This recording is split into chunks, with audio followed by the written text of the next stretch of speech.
여러분, 예수님의 제자들은 3년 동안 예수님과 동고동락하는 생활을 합니다.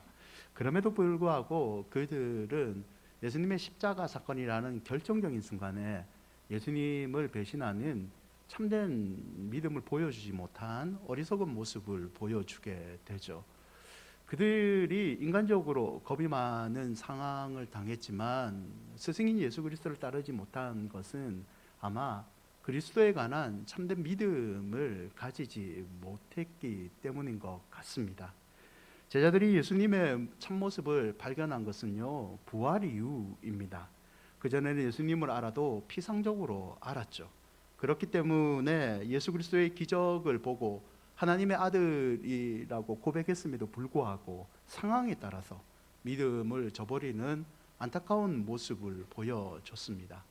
부활하신 예수님을 만난 이후에 제자들의 믿음은 참 믿음을 보여줍니다. 예수 그리스도를 하나님의 아들, 하나님임을 고백하고 그분을 진정 마음속에 주인으로 모시고 담대한 복음을 전파하는 세상과 구별된, 세상을 뛰어넘는 그런 담대한 믿음의 모습을 보여줬죠. 그들은 진정 상황에 따라 흔들리지 않는 믿음을 우리에게 보여주고 있습니다. 사랑하는 여러분, 우리도 이 제자들처럼 부활하신 예수 그리스도를 만난 다음에 상황에 흔들리지 않는 그런 믿음을 소유할 수는 없을까요? 시편 62편 2절을 세 번역을 보시면 이런 고백이 있죠. 하나님만이 나의 반석이요 나의 구원 나의 요새이시니 나는 결코 흔들리지 않는다. 여러분, 나는 결코 흔들리지 않는다. 믿음으로 흔들리지 않는다를 강구하는 삶이 아니라 누구를 향해서도 나는 결코 믿음으로 흔들리지 않습니다 라고 담대히 말하는 그런 생활을 우리는 할 수 없을까요? 오늘 본문은 예수님이 부활하신 이후에 제자들에게, 특별히 도마에게 나타나신 사건을 기록한 겁니다. 도마는 이 사건을 계기로 예수 그리스도를 참되게 알고 이전과는 다른 새로운 삶을 살게 됩니다. 요한복음 11장 16절에 도마를 소개할 때에 디두모라 하는 도마라고 언급을 하고 있습니다. 디두모는 헬라식 이름이고요, 도마는 히브리식 이름입니다. 그 뜻은 쌍둥이이죠. 도마는 12제자 중에 한 명입니다. 나의 주 나의 하나님이라는 위대한 아름다운 신앙의 고백을 우리에게 남겨준 사람입니다. 하지만 이런 아름다운 고백에도 불구하고 신앙생활을 어느 정도 한 사람이라면 도마는 의심, 의심. 도마질을 할 때 의심하면 손에 상처가 베이는데, 어쨌든 도마는 의심 많은 사람이라는 이런 선입관을 우리는 가지고 있습니다. 여러분, 도마는 부활하신 예수님에 관하여 제자들의 증거를 들음에도 믿지 못합니다. 왜 도마는 그도 예수님과 동고동락을 한 사람인데 불구하고 이런 의심을 가졌을까요? 그 이유를 본문은 도마는 상식 때문에 예수님을 의심했다라고 보여주고 있습니다. 예수 그리스도의 부활의 소식은요, 제자들에게 먼저 보기 전에, 제자들이 부활하신 예수님을 만나기 전에 먼저 들려왔습니다. 요한복음 20장 17절과 18절을 보시면 막달라 마리아가 부활하신 예수 그리스도를 먼저 만나고 제자들에게 내가 주를 보았다 하고 주께서 자기에게 했던 말씀을 그대로 전달해 줍니다. 여러분, 그럼에도 불구하고 제자들은 확신을 가지지 못해요. 설마, 예수님 평소에 우리한테 말은 했지만 설마 사람이 살아났을까라는 의심에 사로잡히게 됩니다. 마음 한구석에 있는 이 의심을 떨치지 못했고요, 이 마음을 아셨는지 예수님께서 제자들을 직접 찾아오십니다. 요한복음 20장 19절을 보시면 안식 후 첫날 저녁 때에라고 되어 있죠. 안식 후 첫날 저녁은 부활한 그날입니다. 그날 저녁에 예수님이 문을 닫아놓은 제자들에게 찾아오시죠. 그리고 20절에 이렇게 말씀하신 후에 손과 옆구리를 보여주십니다. 손과 옆구리, 십자가형을 당했을 때 예수님의 상처 아닙니까? 못 박혔고 창으로 뚫렸던 그 모습 자체를 보여줍니다. 의심 많았던 제자들은 유령인 줄 알았던 그 예수님이 손과 옆구리 뚫린 것을 보여주니까 자기들이 섬겼던 예수님인 줄 알고 믿습니다. 그리고 기뻐하죠. 문제는요, 24절을 보면 그 자리에 디두모라 불리는 도마가 함께 있지 않았습니다. 제자들은 다 예수님을 만났는데 무슨 연유인지 도마는 그 자리에 있지 아니하였습니다. 여러분, 그 자리에 있지 않은 도마는요, 25절을 보면 다른 제자들이 우리가 예수님 만났다, 손잡고 그리고 손가락 그리고 옆구리 상처 다 봤다라고 증거를 하지만 도마는요 믿지 않습니다. 도마는 자기의 상식으로는 사람이 부활할 수 없다, 예수님은 죽은 거지 너희들이 유령을 봤다 생각했는지 믿지 아니합니다. 여러분, 도마는요 상식적인 사람입니다. 하지만 그는 진정 믿음의 사람은 되지 못했습니다. 도마는 자신의 상식 안에서만 믿음을 가진 사람이죠. 자신이 직접 보고 손으로 확인하지 않고는 제자들이 아무리 말해도, 예수님이 아무리 말해도 믿지 않는 사람입니다. 도마에게 있어서 예수님의 말씀보다, 제자들의 증거보다 자신의 상식이 더 신뢰할 만한 것이라는 거죠. 여러분, 예수님의 제자 도마 3년 동안 동고동락을 합니다. 예수께서 살아생전 부활에 관해서 증거하셨던 말씀을 직접 들었던 사람입니다. 여러분이 잘 아는 나사로, 그 죽은 나사로를 살리시는 예수님의 사건을 직접 목격을 했던 사람이 도마입니다. 그럼에도 불구하고 도마는 예수님의 말씀보다 자신의 상식 안에서 믿음 생활을 하고 있습니다. 여러분, 혹시 우리에게도 이런 도마와 같은 모습이 있지는 않습니까? 부모님 때부터 예수를 믿고 수십 년 동안 신앙생활을 합니다. 교회에서도 직분까지 받습니다. 하지만 인생의 결정적인 순간에는 말씀을 의지하기보다는 내 상식, 내 경험, 이런 모든 것을 판단하고 결정하고 있지는 않습니까? 혹시 우리도 도마처럼 나만 똑똑하여 내 상식만 내세우다가 하나님의 은혜를 놓치고 있지는 않습니까?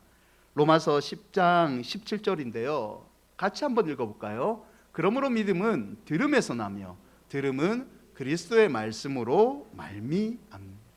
여러분, 믿음을 저에게 정리하라고 하면 믿음은 생각보다 간단하게 정리할 수 있습니다. 믿음은 믿는 겁니다. 말장난이 아니고요. 여러분, 믿음은 믿는 겁니다. 믿음은 믿는 거죠. 예수님도 도마에게 요한복음 20장 29절에 보면 이렇게 얘기하십니다. 예수께서 이르시되 너는 나를 본 거로 믿느냐? 보지 못하고 믿는 자들은 복되다 하시니라. 여러분, 사람은 누구나 의심을 가질 수 있습니다. 목사인 저도요, 의심을 가질 때가 있습니다. 의심은 누구나에게 다 생깁니다. 문제는 그 다음이죠. 내 안에 생긴 의심을 제거하지 못하면요, 이 의심은 불신앙이 됩니다. 하나님의 역사까지 믿지 못하는 불신앙에 이르게 되죠. 그러므로 의심이라는 이놈은요, 여러분 마음에 생기면 속히 제거해야 될 줄 믿습니다. 여러분, 말씀을 겸손한 마음으로 믿음으로 받아들이시기를 바랍니다. 그래서 은혜보다 위에 있는 여러분의 상식이 있다면 말씀으로 해결하시기를 축원드립니다. 여러분, 본문을 통해서 우리는 이 상식을 말씀으로 제거하는 도마의 두 번째 모습을 발견할 수 있는데요. 도마는 믿음으로 상식을 뛰어넘습니다. 요한복음 20장 26절을 보면 여드레를 지라서라고 되어 있습니다. 예수님이 처음 나타난 그 부활의 저녁 일주일 딱 뒤에 예수님께서 다시 나타나십니다. 그런데 20장 26절을 보시면 이때에는 도마도 함께 있었다라고 성경은 기록하고 있죠. 나타나신 예수님께서 26절과 27절에 이렇게 말씀하시죠. 이르시되 너에게 평강이 있을지어다 하시되, 그리고 도마를 콕 집어서 네 손가락을 이리로 내밀어 내 손을 보고 내 손을 내밀어 내 옆구리에 넣어보라. 그리하여 믿음 없는 자가 되지 말고 믿는 자가 되라.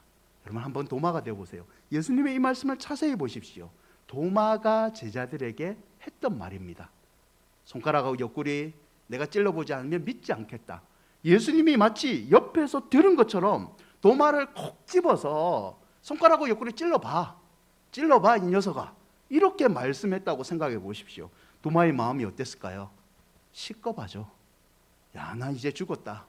예수님이 들었구나. 나 이제 혼나겠구나 라고 생각을 했겠죠. 여러분, 성경에서는 도마가 예수님을 직접 만져봤는지, 예수님의 손을 만져봤는지, 옆구리를 만져봤는지 기록되어 있지는 않습니다. 하지만 최소한 눈으로 도마는 확인했던 것 같습니다. 요한복음 20장 28절에 도마는 부활하신 예수님을 직접 확인한 다음에 위대한 고백을 남기죠.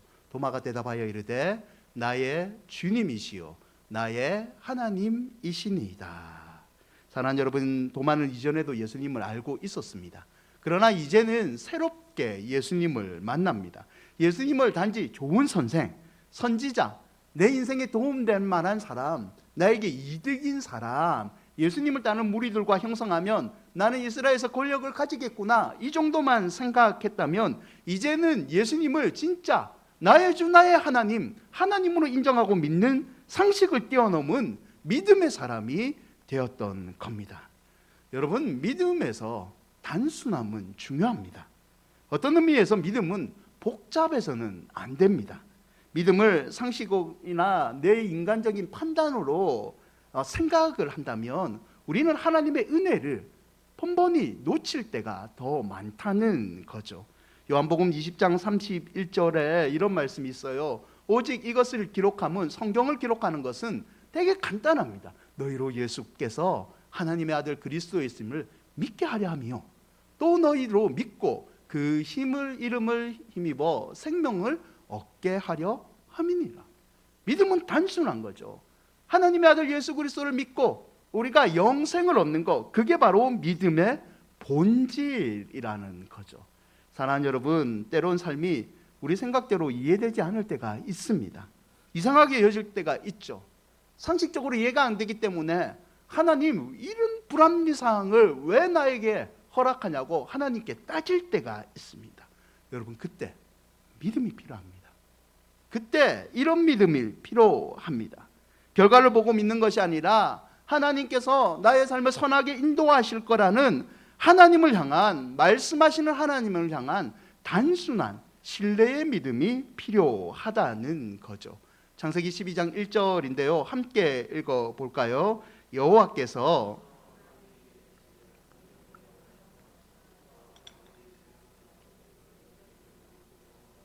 믿음의 조상이라고 불리는 아브라함에게 하나님이 나타나십니다. 그리고 말씀하시죠. 내가 내게 보여줄 땅으로 가라. 이 한마디를 여러분 남깁니다. 이때 아브라함의 나이요 75세입니다.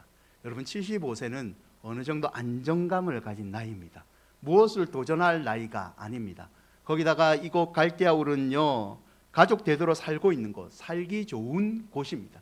여러분이 독산동이나 여러분의 곳에서 30년 동안 기반을 내리고 친척들과 이제는 언니 평생 나와 옆집에 살면서 편하게 지내다가 같이 그렇게 지내요 라고 있는 그 시점에, 경제적인 기반도 다 갖고 있는 그 시점에 하나님께서 갑자기 나타나셔서 박집사야, 파주로 가라.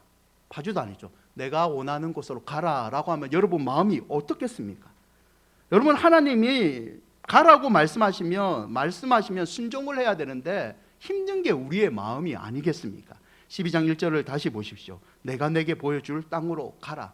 가라고 하지만 하나님이 어디로 가라고는 말씀하지 않습니다. 그냥 무작정 네가 가지고 있는 기반 다 버리고 나 하나만 믿고 그냥 가라라고 말씀하셨죠. 그런데 창세기 12장 4절을 보면 아브라함의 행동을 보시죠. 이에 아브라함이 여호와의 말씀을 어떻게 했죠? 따라갔고. 여러분, 여기에 아브라함이 믿음의 조상이 된 이유가 있습니다. 아브라함은 하나님이 말씀했기 때문에 순종합니다. 믿음을 보여줍니다. 단순하죠. 하나님 말씀하셨으니까 나는 따르겠습니다. 이 단순한 믿음을 보여주고 있죠. 사랑하는 여러분, 갈 길이 보이지 않는 이 시대에 이런 믿음이 필요합니다. 제가 상식과 이성을 무시하는 것이 아니라 때로는 그 상식과 이성을 뛰어넘는, 가라고 말씀하신 하나님, 이루어 주신다고 약속하신 하나님을 믿는 이런 믿음이 우리에게 필요하다는 거죠. 예레미야 말씀인데요, 우리 함께 한번 읽어볼까요? 이를 행하시는 여호와, 그것을 만들며 성취하시는 여호와, 그의 이름을 여호와라 하는 이가 이와 같이 이르시도다. 너는 내게 부르짖으라. 내가 내게 응답하겠고 내가 알지 못하는 크고 은밀한 일을 내게 보이리라. 아멘. 여러분이 생각도 못한 일을 준비하고 계신 하나님, 그 하나님께 상식을 뛰어넘는 단순한 믿음을 여러분 보여주시기를 바랍니다. 그리하면 하나님께서 우리에게 우리가 생각지 못한 또 다른 은혜를 베풀어 주실 줄 믿습니다. 여러분, 그러면 이런 상식을 뛰어넘는 믿음을 소유하기 위해서는 우리는 어떤 태도를 가져야 될까요? 첫 번째는요, 편견의 상식을 버려야 됩니다. 예수님이 살던 시대의 사람들은요, 여러분, 철학자 플라톤의 영향을 받습니다. 플라톤이 말하는 이데아, 이 땅에서의 삶보다는 결국 이 땅에서 육체에 갇혀 있는 영혼은 나중에 영혼들이 모여 있는 이데아, 천국과 같은 그곳으로 돌아가야 된다는 이 플라톤의 철학적 영향을 받습니다. 그렇기 때문에 그들은 영혼 불면을 믿어요. 영혼 불면을 믿기 때문에 더러운 육체에 갇혀 있는 죽음은 행복한 일입니다. 부활이라는 것은 쓸데없는 거죠. 육신은 더러운 거고 어차피 영혼의 감옥인데 부활이 왜 필요하냐라고 주장을 합니다. 고린도전서 1장 22절을 보면 십자가에 못 박힌 그리스도에 관해서 바울이 전파했을 때 사람들 중에 이방인, 헬라 철학을 믿는 사람들은 십자가의 부활은 미련하다라고 얘기를 하죠. 육신의 부활은 있을 수 없습니다. 그렇기 때문에 예수님은 자기의 죽음조차 해결하지 못하는 그냥 한심한 인간에 불과합니다. 신명기 21장 23절에 보면 또 다른 주류를 형상화하고 있는 유대인들에게 있어서 십자가에 달리신 예수님은요, 23절 끝에 보면 나무에 달린 자고, 그 나무에 달린 예수는 구원자가 아니라 모세의 율법에 의해서 하나님께 저주받은 자입니다. 그는 그런 사람입니다. 유대인들에게 십자가에 못 박힌 예수님은 그냥 하나님의 저주를 받아서 나무에 매달린 죽은 사람입니다.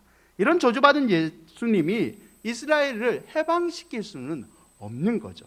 사도행전 23장 8절에 유대인 중에서 하나의 당파를 형성하고 있던 사두개인은요, 부활은 없고 천사도 믿지 않고 영도 없고 그냥 현실에는 다 편하게 살자라고 말하는 사람들이었습니다.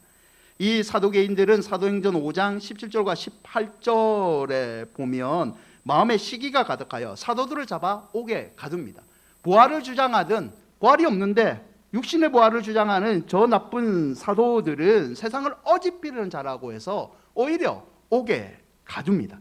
여러분, 말하고 싶은 게 뭐냐면 예수님 당시에 대표적인 대부분의 흐름들, 대표적인 상식들은요, 부활하신 예수님은 진짜 가짜입니다. 대표적인 흐름들은 부활하신 예수님을 다 거부하는 상황이었습니다. 요한복음 1장 46절에 보면 나다나엘이라는 사람이 있습니다.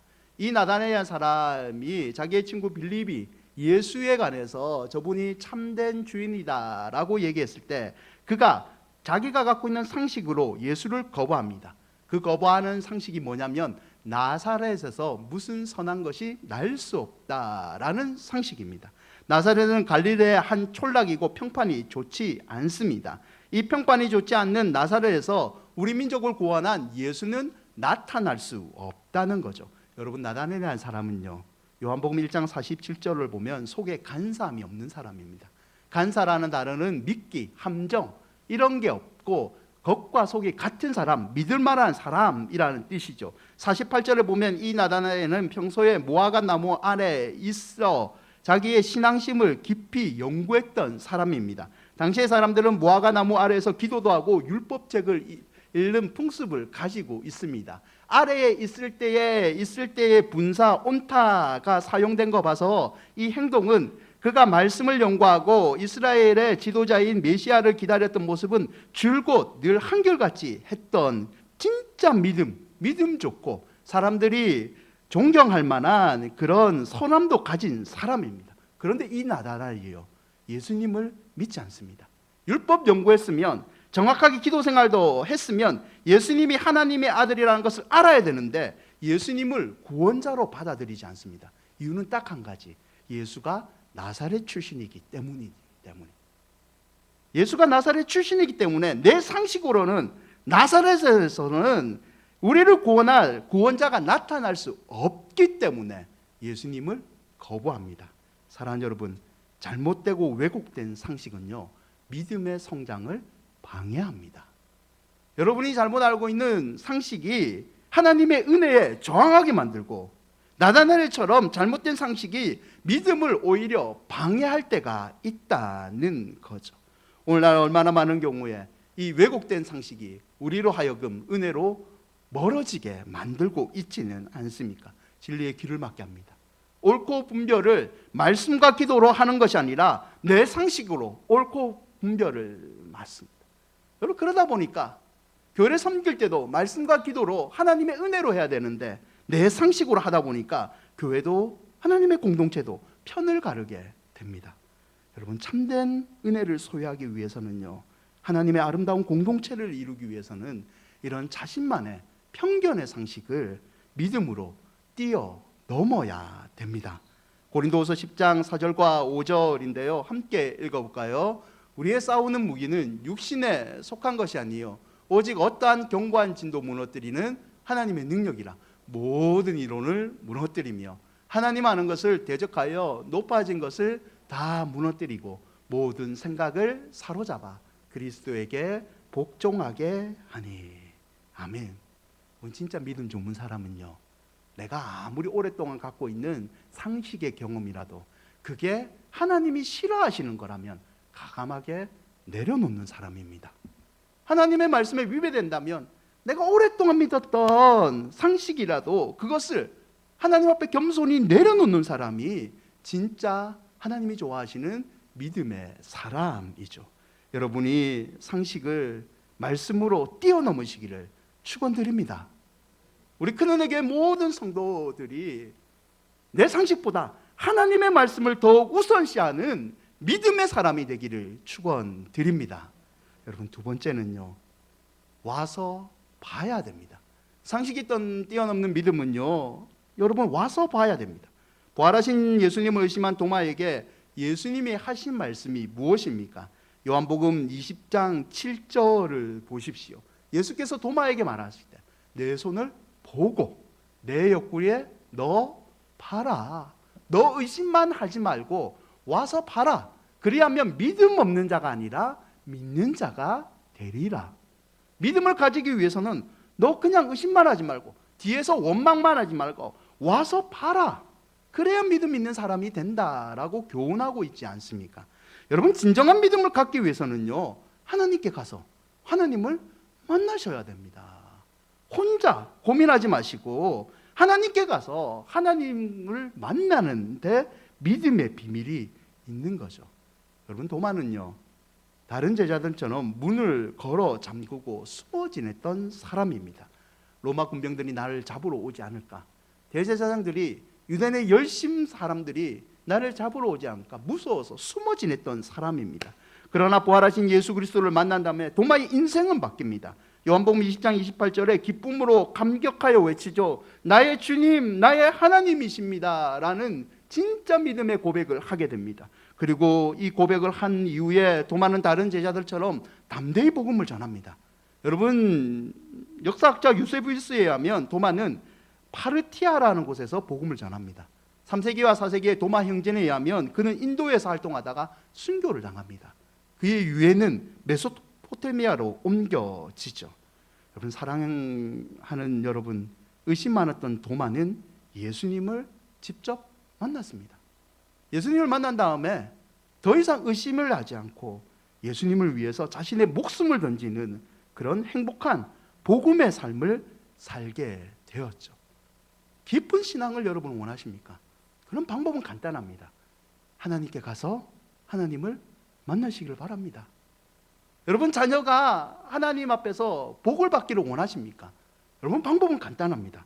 자녀들이 하나님을 만날 수 있도록 기도를 하시고, 기도를 하신 다음에는 은혜의 자리로 인도해 주시기 바랍니다. 그게 하나님이 여러분에게 주신 부모의, 할머니와 할아버지의 사명 아니겠습니까? 말씀을 맺겠습니다. 폭풍우가 다가온 험한 파도가 치는 영국의 한 부둣가에 한 청년이 선장을 찾아갑니다. 그리고 폭풍우가 치는데 어려운 부탁 한 가지를 하죠. 저를 배에 태워서 저 폭풍우 속으로 들어갈 수는 없겠습니까? 선장이 거절합니다. 미쳤냐고. 이 폭풍우 치는데 가면 죽는다. 그런데 이 청년이요, 큰 보상을 약속합니다. 선장은 이 보상을 바라고 결국 부탁을 수락하게 되죠. 청년을 배에 태웁니다. 청년은 배에 타자마자 한 가지 부탁을 더 합니다. 저를 배의 돛대에 묶어 주십시오. 야, 진짜 제 손 맞았다. 이상한 사람이다. 청년이 얘기합니다. 어떠한 일이 있어도 배 안에 숨지 않게 저를 꼭 묶어 주십시오. 선장은 돈을 많이 준다고 하니까 이 청년을 돛대에 꽉 묶습니다. 그리고 폭풍 치는 바다로 향했죠. 몇 번의 위험의 고비를 이겼지만 무사히 귀향합니다. 이 선장은 청년을 풀어주면서 물어봅니다. 도대체 왜 이런 위험한 일을 내게 부탁했어? 청년이 얘기하죠. 폭풍을 그림으로 담고 싶은데 내가 체험하지 않고는 그걸 그릴 자신이 없기 때문이었습니다. 폭풍 치는 바다 그리고 향해하는 배를 제대로 그리고 싶어서 저는 이 위험을 감수했습니다. 여러분, 이 청년은요 21살 때 왕립 아카데미의 인정을 받습니다. 그의 이름은 조지프 월리엄 터너라는 사람인데요, 영국의 최고의 화가 가운데 한 명으로 추앙받는 사람입니다. 그림 하나 보여주시죠. 그가 그 폭풍 가운데 그린 그림 중에 하나인 강풍 속의 네덜란드의 선박입니다. 폭풍치는 항해하는 배를 가장 섬세하게 색깔과 자세히 그렸다고 평가받는 명작 가운데 명작입니다. 여러분, 하나님이 원하시는 진짜 믿음의 사람이 되고 싶습니까? 그러면 하나님이 원하시는 믿음을 가지십시오. 여러분의 상식의 믿음, 여러분의 경험의 믿음이 아닌 하나님이 말씀하신 대로 순종하는 그 세상을 이기는 진짜 믿음을 소유하시기를 바랍니다. 여러분, 잊지 마십시오. 믿음은 의심하지 않습니다. 믿음은 계산하지 않습니다. 믿음은 나의 상식과 생각을 때로는 뛰어넘습니다. 아무쪼록 다음 한 주간도 이 상식이 뛰어넘는 믿음으로 승리하며 살아가시기를 주의 이름으로 축원드립니다. 우리 말씀 기억